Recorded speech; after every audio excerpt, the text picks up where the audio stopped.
All right. Hey, everybody. Really excited to dive into launching client advisory services. We're going to dig into who I am and what I'm all about here in a little bit, but it's good to see everybody. I'm going to shut my video off here in just a second. But I wanted to introduce myself. I'm Dave Costello. I'm the founder and CEO of Jetpack Workflow, and really excited to dig into today's content. It's a topic we've been hearing so much about. You almost can't turn a page, across the industry where somebody isn't talking about client advisory services. So I'm going to go ahead. I'm going to shut off my video. We're going to focus entirely on the content. So super excited to be diving into one of the most relevant and trending topic areas we see in the industry. Okay, so first things first, what are we going to talk about here today? We're going to talk about overcoming the most common roadblocks and mental hurdles that folks might have as they're launching client advisory services. We're going to talk about how to leverage the existing resources that you already have, your clients and customers, your existing knowledge, your existing relationships, your existing client insight, and then how you can compound the use of probably the tech apps you're already using to empower your client advisory services.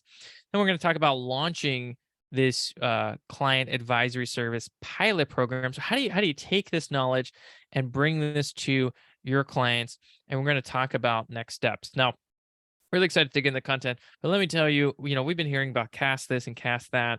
We see firms launching it. We see firms having a lot of success in what they're doing across the industry. By a small proof point, I mean, we saw a survey came out, it was a couple months ago, and it said 95% of accounting firm leaders reported that their clients wanted more business advisory services, right? So firm owners across the board are telling us they are being hounded by their clients saying, we need this, we want this. The firms that have already launched it, you can tell because they're growing faster with better margins and their clients are happier than ever before. I mean, this is the trifecta of what you want, which I think is why CAS is taking off. The other thing I'll mention before digging into some of the slides is we've been in this industry about a decade, and we've been hearing advisory this, advisory that, what to do. And, it's become such an academic word. Um, our hope here today is that we can help you deconstruct what this actually means, what this actually looks like, and how you can bring this to your clients and how you can really build out a service that everybody's really excited and really passionate about. All right. So having said that, let's go ahead and dive in. Again, this is a little bit about myself. If you haven't seen me or my floating head around the internet, like I mentioned, my name is Dave Costello. I'm the founder and CEO of Jetpack Workflow. We help over 1,300 accounting, bookkeeping, payroll, and tax firms manage all your recurring client deadlines and due dates so things don't fall through the cracks. We'll help you collaborate with your team. We'll give you a simple set of reports and metrics to make sure you're on track. And we do so to help you gain clarity, gain time back, and improve margins for your firm. We also run one of, if not the most popular podcast in the industry. It's called Growing Your Firm Podcast. 200 plus interviews now. We've been doing this for 6-7 years. We're actually getting closer and closer to 1 million downloads. And these are interviews from fellow firm owners and practitioners and thought leaders about what they're doing to win and thrive in today's market. So we're interviewing folks that are figuring talent retention, talent acquisition, sales, marketing, packaging, pricing, workflow, tech, buying accounting firms, selling your accounting firms, adding additional services. We bring that to you totally free through Jetpack Workflow. So if you haven't checked out that resource, please do so. I'm going to reference a couple of the episodes here today, but you can get them all for free. And if you love the line of thinking that the podcast presents, we took the best episodes, packaged them up, and co-authored a book called Double Your Accounting Firm. So we said, well, what are the experts doing as it pertains to pricing or marketing or sales or team management? We put these systems in the book, became an Amazon bestseller. It has 200 plus pages of some of the top content that we've been able to pull out from the podcast. Last but not least, 2 points. We're also very humbled to be part of the CPA Practice Advisor 20 under 40 top influencer, and we are an official member of the Forbes Business Council. So really excited about all that.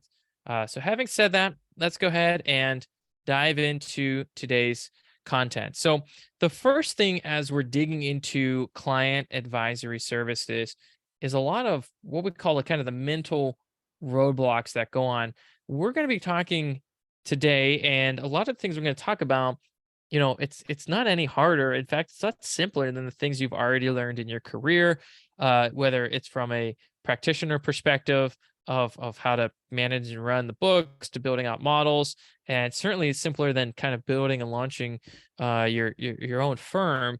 But we found that with the firms we've worked with, and for firms that have successfully launched client advisory services, probably the first step is how do we get past some of the mental roadblocks or limiting beliefs we might have.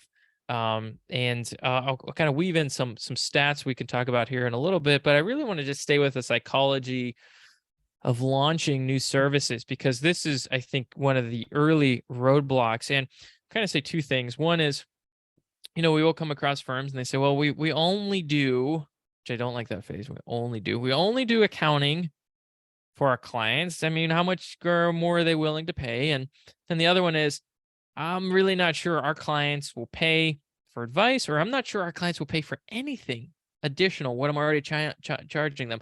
We often get, you see, my clients are different, right? They're cost conscious. They're not like the people you have on the podcast. I can tell you, I talk with a lot of firms outside of the podcast. We all have a number of clients that are cost conscious, right? And so, I mean, here's the first thing I want to talk about is from a client advisory servicing perspective. Just know that you don't need all of your clients to sign up for this service to be successful. In fact, you don't need the majority of your clients to sign up for this service to be successful. You need such a small percentage to start, and to start moving the needle, that thinking of your clients as this amorphous blob called clients is not really serving anyone, especially as you think strategically about your firm. And so I think you want to, start thinking about how you segment your client base, who you love working with, what industries are you excited or you enjoy working in, and who might have the willingness to pay if you decide to bundle all of the accounting back office together and potentially layer in CFO advisory services, or maybe basic cash flow assessment on top of that. And we'll dig into examples. Sometimes we'll work with firms and the letter CFO is really frightening.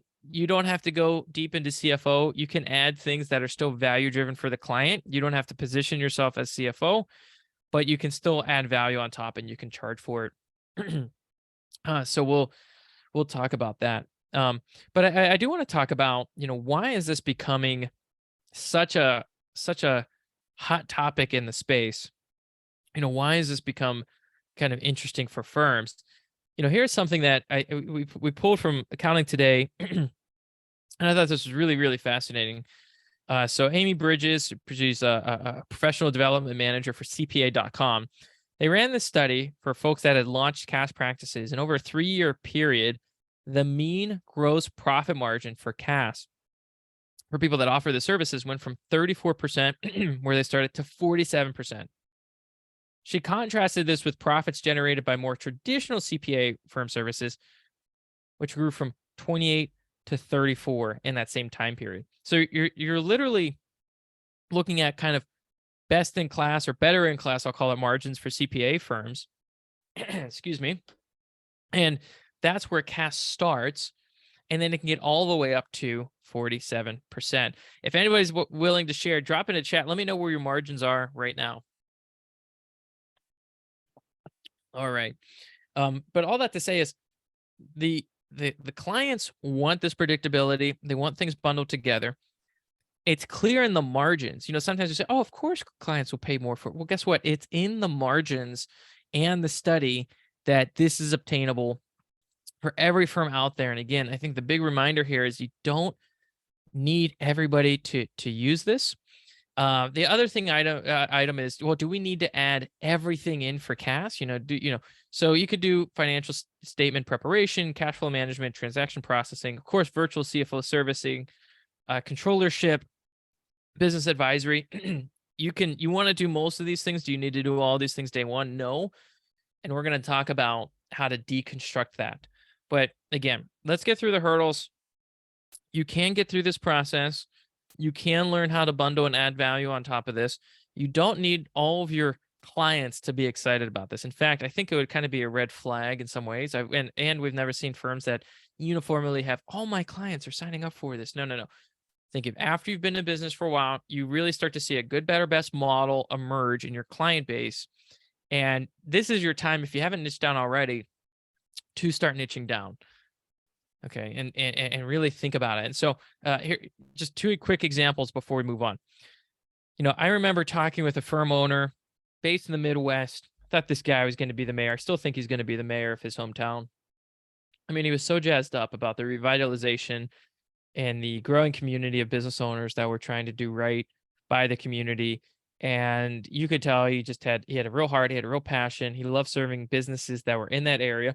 The area was big enough where he could build a sizable, low multi-million dollar firm. So I think the last time we connected is probably nearing 2 million. Been in business about 20 years, maybe 15. And he loved his niche, and he had clients that were national too. But he was, the place where he got the most enthusiasm, I think, was from local business owners that were probably doing at least north of 500,000. Maybe got a little bit more as they grew. And he saw that there was at least enough of a market to reach their goals. He saw there was a way to kind of bundle things together and package them up and, have a flat fee and be able to add some advice or advisory on top of that. And that model worked extremely well for him. I've talked with other firms that, frankly, they can kind of care less about local businesses. They might be nomadic by nature, but they think about industries, and industries get them really passionate. And so, in their case, I remember talking with a few actually, whereas dental practices, and we'll talk about what they uncovered during those conversations. But, if you love working with these owners and you really enjoy working in the industry and you see the impact that you're making, run downfield with that industry. If you love your local community, segment that and say, look, it's business owners over 1 million or 2 million or 500,000 or whatever it may be. Niche down your current niche and only target a subsegment. Let's just start with there. And if you haven't run through your list recently, it's a really great time to just open it up, A, B, and C, or just you can even just do A if you want to go faster and say, who do we love working with and what are the commonalities? All right. So having said that, let's dig into the next point, which is utilizing your current client relationships. Okay. So we're going to dig into, again, how to have what we call these kind of discovery lunches or discovery Zooms to really launch things and really kind of build out your proof of concept. But here's the thing I want to cement very early on. The best source of your CAS clients are going to come from your existing clients, right? Recent benchmark survey showed amongst CAS practices that their current accounting clients, certainly current tax clients, 79% were the most common source for potential CAS clients. Now, you may not be offering tax. You might be able to partner up with somebody who does and be able to provide CAS services to those. If you have tax clients in your database already, this is a clear source. This is the number one source, tax clients in the current relationship. That is a great source for it. It's not to say if you're running with accounting and bookkeeping, that was certainly a meaningful source in the survey, but and you could certainly start there if you're fortunate enough to have tax clients. That seems to be just a great channel of building out CAS. But all that to say that, the point being is let's not discount the current relationships we have. Let's not think that we need to go out and find magical small business owners that are already using these letters or know what advisory services are. There is something very meaningful in your client base, and start there. So segment them down, drive them into cohorts, and then think about, who in these cohorts are going to be a good fit, and kind of create your dream list. If I had it my way and I had a magic wand and I could wave it, who are all the clients I think would benefit from client advisory services, where we kind of bundle the financial back office together. So let's pull together that list. Let's kind of then create our list of kind of dream conversations, as you will. Okay. So let's talk about, we've talked about the roadblocks. We talked about how to kind of unpack that. Your clients, frankly, and we've seen this, we've talked with tens of thousands of accounting firm owners, your clients, they're kind of different, but they're more the same to everybody else. And if you have worry about objections coming up with your clients, segment those clients. I'm sure there's some nuggets and some gold in your client base right now that you can, add more value to them and they'd be happy to pay. Okay. But let's talk about, okay, so you have the list, you have the clients, but you're kind of worried about adding your expertise layer on top of this, right? You're worried about adding your expertise layer on top of this. Um, Here's my recommendation. It's very tactical. It could be a lunch, it could be Zoom, it could be a coffee, it could be a cocktail, it could be a beer, whatever you want to do here. It's kind of up to you. Um, but what you're going to want to do is you're going to take that client list and you're going to invite them to a lunch and say, look, I would love to hear about your goals for the year. We're thinking about ways we can add more value, better package our services, and also happy, where appropriate, to kind of, tell you what we've seen as trend lines for financing and cash flow and kind of your industry if you have that. But at very minimum, love to have lunch. Would love to hear about your goals and would love to understand what's important to you, for 2023 and beyond. So organize these lunches. And here's something that's important about these lunches or these coffees or whatever you end up doing. This is not a sales pitch, and you don't need to do 99% of the talking. And your value of this conversation is helping your client get clarity over their financial goals for the 12 months. And you do this by just asking questions and summarizing what they have told you, right? And if you ever find yourself getting stuck, here's the best question you can ask. What else? What else is on your mind? What else are you thinking about for 2023, right? Ask what else until it's exhausted. So let's unpack how these lunches go. So you can just lay out the agenda very simply. My goal here for you today, aside from the fact we haven't maybe met up in a while, is sit down, break bread, and I just really want to understand how you're thinking about your business over the next 12 months, and understand your goals and understand kind of how you're thinking about, your own or your business's finances.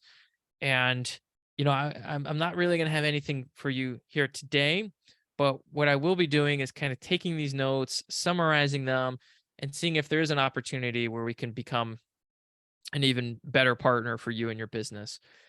Side note, by all means, if you hear something they say, well, we're going to be looking at financing options when we haven't found any good ones that really support restaurants like us, and you know of some, great. Mention that. Say you'll follow up with that information. Okay. So don't feel like, if there's obvious things you can add, don't feel like you have to hold back. But by all means, this is not a meeting where you have to prove your knowledge. This meeting is just to really be a researcher of your client. So having said that, you then start talking about where they're going for the year. What are their top line, bottom line goals, if they have them? If not, that's okay too, but maybe how they're thinking about it high level. Do they want flat with better margins? Do they want a big growth bump? Are they thinking about key hires? How are they thinking about their inventory? How are they thinking about, their equipment? Whatever it may be that they do to run their business, you're running downfield and you're asking them about it. If it intertwines with personal, right? So maybe they have a profit goal because they want to have a certain take home because they need to start banking money for kids' college funds. By all means, that's fair game. That's great. Let them talk about it. Ask them what they've currently heard, what they've currently researched, as they're thinking about their own financing goals for their business. Ask them what they've explored. Have they done this in the past? What's worked? What's not worked? Well, what's important to them as they think about financing, or what's important to them as they think about their growth.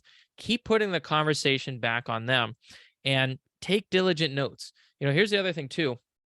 If you find yourself getting stuck, again, summarize the notes. That gives them the permission to keep continuing. So if you're talking with the client, okay, client, well, it sounds like, you want to have, sounds like the best year you've had in maybe 3 or 4 years. Looks like you're looking to grow 15 to 20%. You'd love for profitability to stay the same. And it sounds like your kind of number one goal to grow is kind of what I'm hearing is you have a plan in 5 years to sell the business, and there's a certain revenue goal that you have in mind. Did I get that correct? And I always ask them, did I get that right? Did I miss anything? And it just gives them permission to kind of jump. Or maybe you'll get some people say, no, you nailed it. That's exactly what I'm thinking. And if you hit a roadblock in that conversation, you could say, great, I think that makes a lot of sense. Well, what else? What else has been on your mind as pertains to your financial future, for your business, for yourself? And they may open up areas that you don't have an expertise in and you have no plan on adding it or being an expert in. But let them talk. Hear how they think. Hear how they prioritize things. If they're talking about, retirement plans and that's not in your wheelhouse and you don't want that to be in your wheelhouse, that's fine. You can just know that's of mind. And if you find a great partner, you can always refer them to them, right? But you want to unpack these conversations and let them talk. If you have, 50, 60-minute lunch, you want them to be talking, most of the time. And you just want to keep asking what else and summarize and, whatever it may be. And look, here's the other thing I'll say about these conversations. The first or second one, I find, business owners, they're so hard on themselves. They want everything to be right. They want everything to be perfect.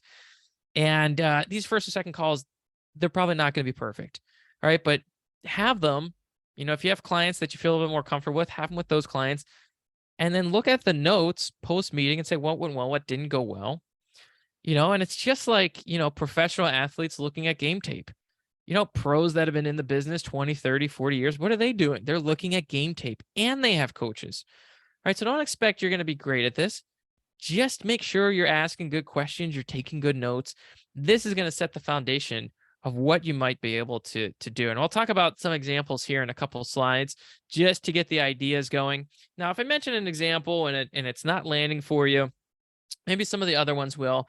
If I go through the entire presentation and none of the examples are landing, email me, david@jetpackworkflow.com. Say, I'm totally different. I need this. I need that. Email me. I'm happy to jump on 10, 15 minutes, see what's so different about your firm. And maybe that just means there's a really unique opportunity for you to launch. So having said that, that's what it looks like. From an expertise perspective, you're going to come to the table with some, but what I want from you all is to find client-specific insights. I want you to have these meetings. I want you to have these Zoom calls, these lunches. Find the client-specific insights. Here, I'll give you one quick example. I had a firm that was running downfield with this, and they were working in the construction industry, and they'd always kind of prided themselves on timely turnaround for taxes, books closed on time, which is great. But it was really hard to be competitive, and it was really hard to kind of communicate a value add on top of that. And it was certainly hard to add better pricing power in addition to that. Well, they had these lunches, and what they realized, a couple meetings in was, wow, all these construction owners or ops managers, they keep talking about, it's these like 3 or 5 KPIs they're always thinking about, they're always thinking about, they're always thinking about. And what I didn't realize is they're taking what I'm giving to them, and then they're having their admin run this spreadsheet analytics to build out all this kind of stuff, or they're trying to guess it on their own. They're trying to guess benchmarking or year-over-year trends. Oh my gosh, in 15, 30 minutes, I could just do this for them. And so they built out this one-page report card, red light, yellow light, green light, depending on how they were doing. 5 key critical metrics to run a construction company, something like 5 to 20 million in revenue or thereabouts. And clients loved it. Right. So they bundled their services together. They went to fixed fee. They added this layer on top. They got pricing power. They got better margins. Clients were happier because that was the insight they wanted. They're really excited about that. So that's what they wanted to drive downfield with. And guess what? The brilliant thing about this was the idea didn't come from the firm owner. It came from the client. Even the visuals came from the client. They really love that. The clients love the packaging that was kind of put together. You bundle all these things together. We love it. You layer this on top. I get it. I can just take a look at the snapshot. Gives me a sense of how to feel about my business. Then I can dig in further. It drove retention. It drove word of mouth. It's very easy for those clients to now refer other clients because they're showing off their stoplight system to other young construction owners, whether they meet them at conferences or around town, of what they need to be doing to run a more successful business. And then here's the other brilliant thing is that asset now can help drive sales conversations. So when you bring a client in, or a prospect into your pipeline and you're having a meeting with them, you could say, look, we really pride ourselves on being able to help construction firm owners really in almost a snapshot judgment know how their business is doing. What we've developed is this basic scorecard method. I want to show you here right now, and you can open up the asset, whether it's a physical or digital copy, and say this is something we deliver to these clients in our gold package or a mid-tier or top-tier package. And this is what it would look like to work with us. You would get something like this every month, and X, Y, and Z. And so you can take this conversation, obviously build it out for existing clients, use this to launch and kind of layer on CAS on top of it. And then you get to pull this back into the sales experience as well if you do this, if you do this right. So I think there's just a lot of leverage you gain by having these conversations. Again, we'll talk about a couple more here down the road, but I know we're going to start butting up against time. But really, you can't go wrong with having these conversations. All right, let's go into the next one, and this is about your technology stack and how you think about building out your technology layer as a firm. Now, if you have your workflow in order, what that means is you have more time on your hands. Objectively put, if you do systems right, if you build a workflow out right, you're going to have at least a few hours a week that have now been freed up at scale for you to kind of make this happen. If you're already there, then by all means, run downfield, book these calls, make them happen, start thinking strategically about adding services. If that is not you, I would recommend pausing.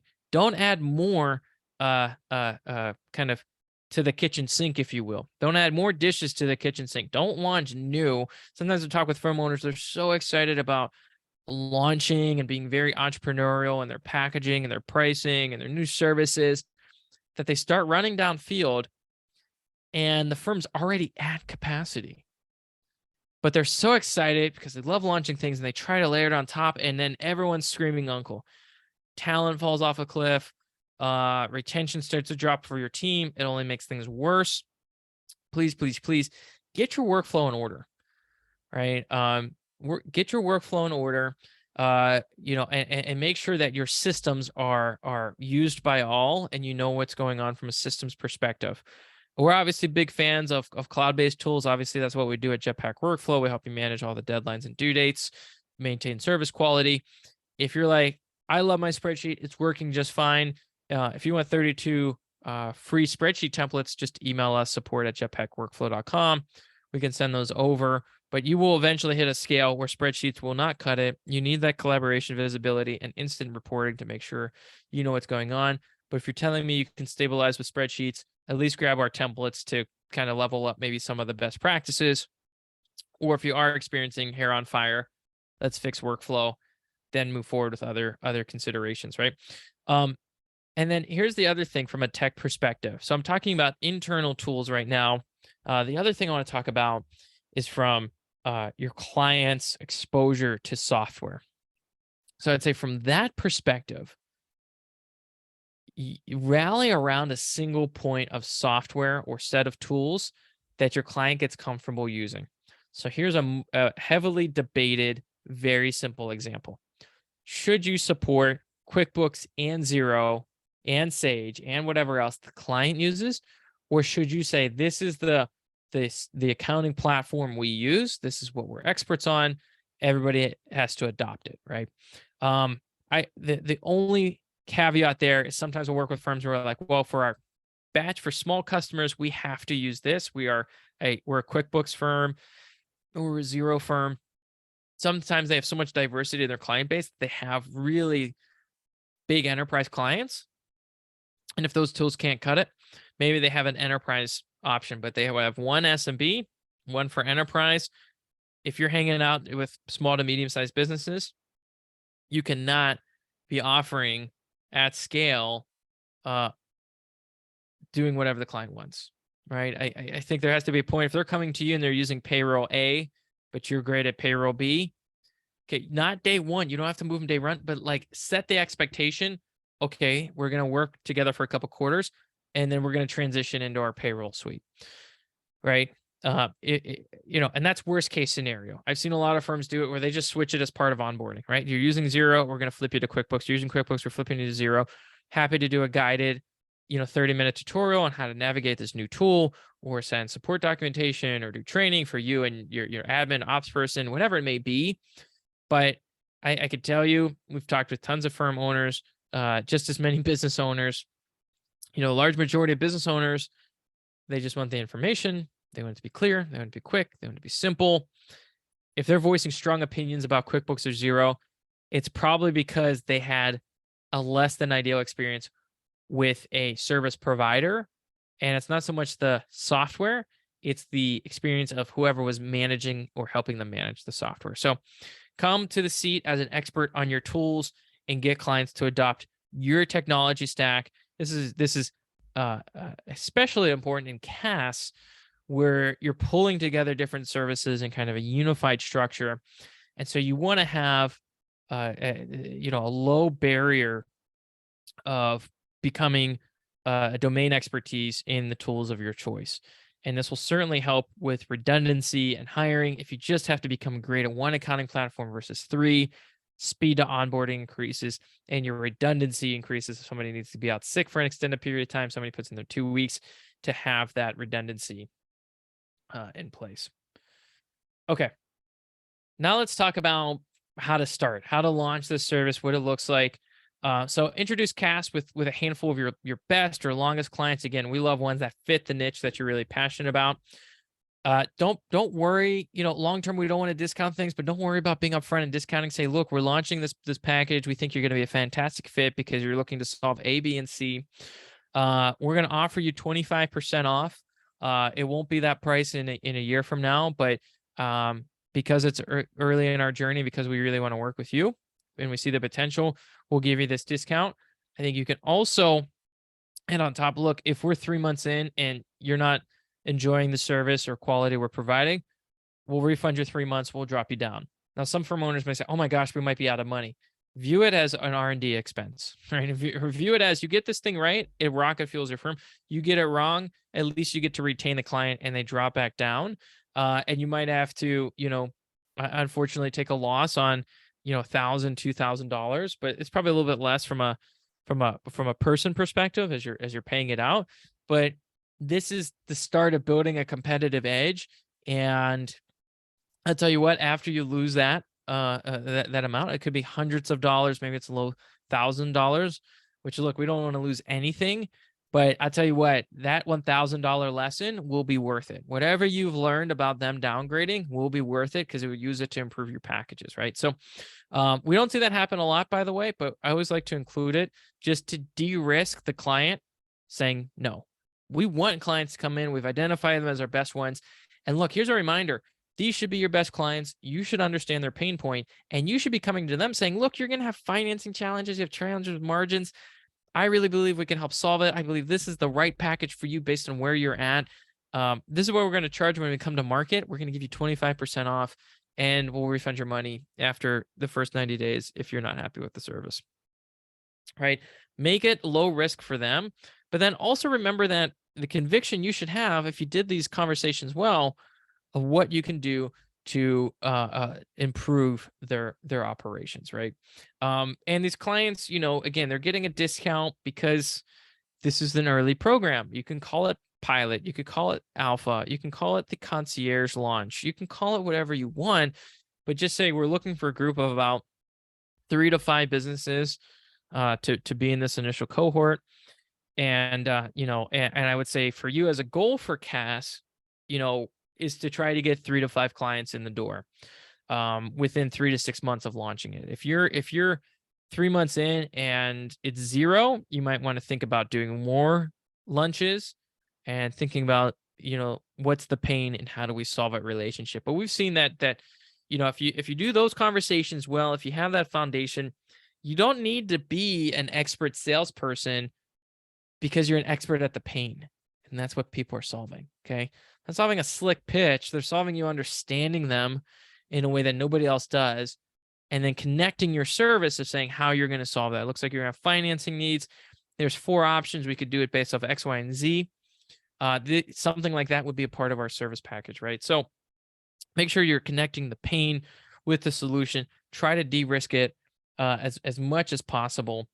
And again, the benchmarking report, the stoplight report, basic forecasting, margin management, inventory management. These should be line items that you're thinking about because you're hearing them from your clients. All right. Awesome. All right, let's go into the next one. I know we have so much content. We're trying to gear up. I know we're going to be wrapping up here in about 5 or 10 minutes. But here's an important thing as you're thinking about the world of CAS is it really does flip the script. If you're used to being a compliance focused firm and you're going to move to client advisory services, you're still going to take on compliance work. But the compliance mindset, certainly as you've been doing for a long time, you're thinking about making the past look crystal clear. Everything's trued up, everything's tied together, the reporting's built out, looks great. Going into CAS, you're starting to flip it where you're trying to help them gain clarity on the future, which honestly, that's where business owners live. They live in the future, right? And so CAS is trying to bring together, these multiple service line items so then you can sit on top of those and then provide clarity of what the business is going to experience potentially in the future, good, bad, or otherwise. So, if you're providing compliance work today, you are so well positioned to have these conversations and to move into an arena where you're starting to bundle these back office financial elements together and then having these conversations and see what's important to them as they think about the future and whether, again, it could be cash flow, it could be benchmarking, it could be year over year trends.